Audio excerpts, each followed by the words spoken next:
His name was Marcus, and he was my younger brother by 3 years. We had grown up in the same house, shared the same bedroom until we were teenagers, and our mother always said we were two peas in a pod. But that night changed everything between us forever.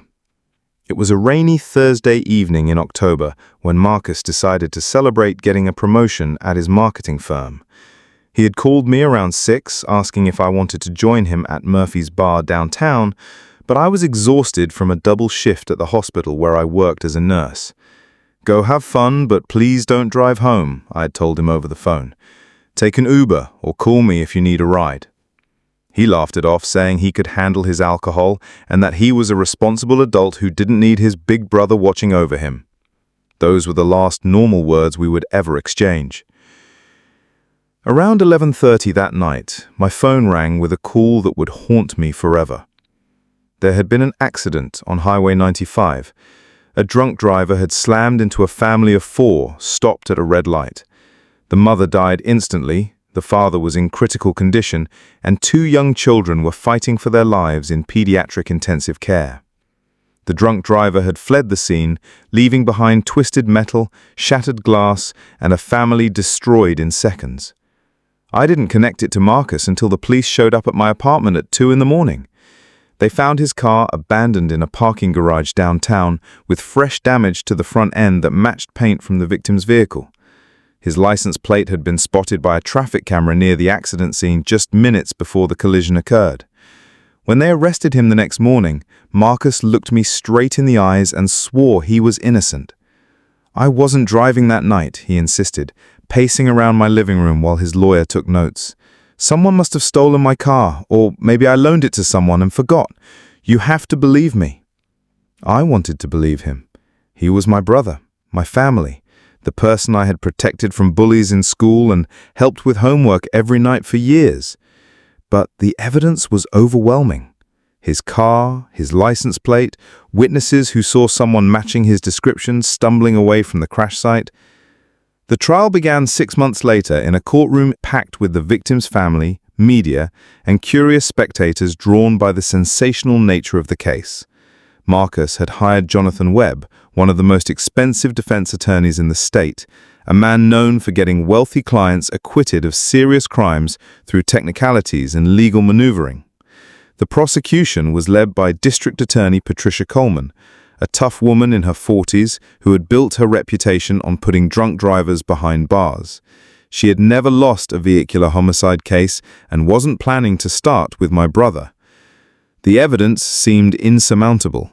Security footage from Murphy's Bar showed Marcus drinking heavily throughout the evening, downing shots and mixed drinks while laughing loudly with co-workers. The bartender testified that he had served Marcus at least 8 drinks over 4 hours and had considered cutting him off but decided against it when Marcus became argumentative. Multiple witnesses placed Marcus's car near the accident scene around the time of the collision.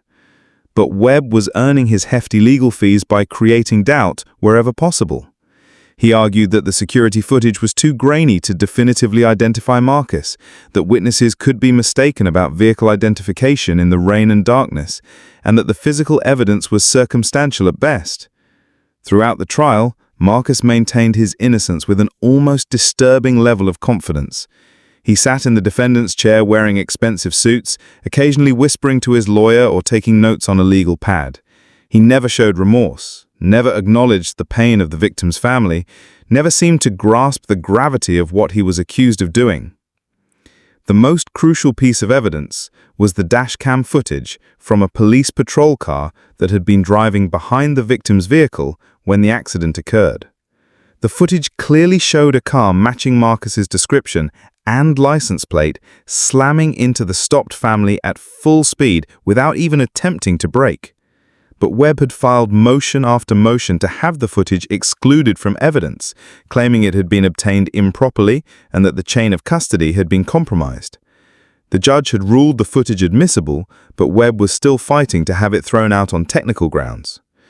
On the 3rd day of trial, I sat in the gallery watching my brother perform what could only be described as an act of supreme arrogance. When the prosecutor played the audio of the 911 call made by the dying mother begging for someone to help her children, Marcus showed no emotion whatsoever. When photos of the crash scene were displayed, showing the horrific damage and blood-stained interior of the victim's car, he casually checked his phone. During a lunch break, I confronted him in the hallway outside the courtroom. "How can you sit there like nothing happened?" I demanded, grabbing his arm. "A woman is dead, Marcus. 2 little kids are never going to be the same. At least show some remorse." He pulled away from me with a cold look I had never seen before. "You have no proof I was driving drunk," he declared, confidently, loud enough for several people to hear, despite the jury being at lunch. "The alcohol could have been from earlier in the day, or maybe I wasn't even drinking that night. Witnesses make mistakes all the time, and that video could have been doctored or tampered with." His lawyer nodded approvingly, probably pleased that his client was staying on message even during private conversations with family. But what Marcus didn't know, what neither he nor his expensive attorney had discovered, was that I had been keeping a secret that would destroy his entire defense. 3 weeks before the accident, I had given Marcus a gift for his birthday. It was a small dashcam system that I had installed in his car myself because I was worried about his increasingly reckless driving habits. He had been getting speeding tickets, running red lights, and bragging about close calls on the highway. The camera was hidden behind his rearview mirror, barely visible, and designed to record continuously whenever the engine was running. Marcus had completely forgotten about it after I installed it, treating it like just another gadget he didn't understand. But I had kept the access codes and cloud storage information, checking occasionally to make sure the system was working properly. On the night after his arrest, while he was in jail awaiting bail, I had accessed the footage from the night of the accident. What I saw made me physically ill. The timestamp showed Marcus leaving Murphy's bar at exactly 10:47 p.m., clearly intoxicated and struggling to walk straight to his car. The internal camera captured him fumbling with his keys, talking to himself and driving erratically through downtown traffic.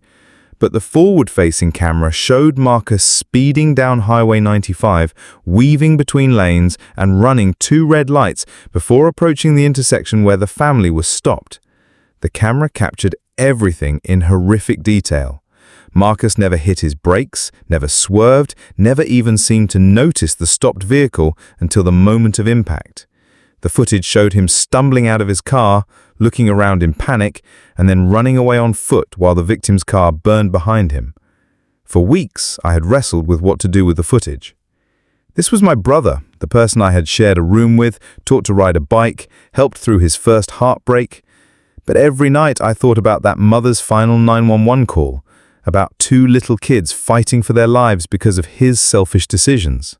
The legal system was giving him every advantage, every benefit of doubt, every technicality his expensive lawyer could find.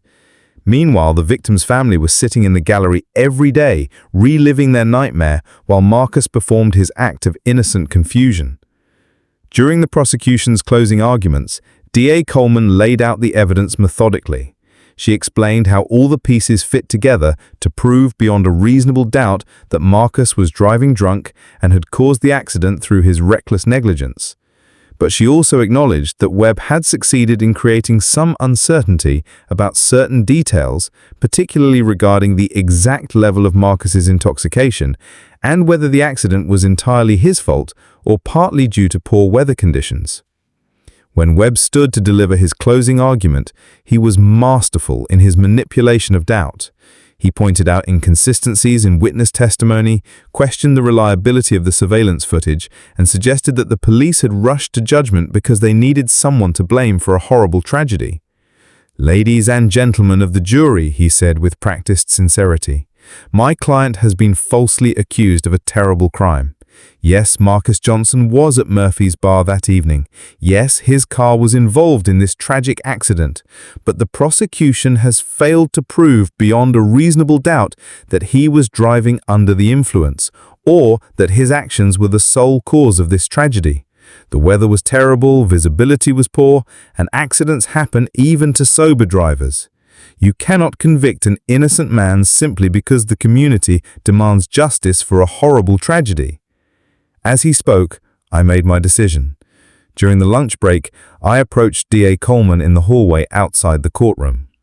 I told her about the dashcam footage, about what it contained, and about why I had kept it secret until now. Her eyes widened as I explained what the video would prove, how it would demolish every aspect of Marcus's defense and confirm his guilt beyond any possible doubt. She immediately filed a motion to reopen evidence, requesting permission to introduce new material that had come to light.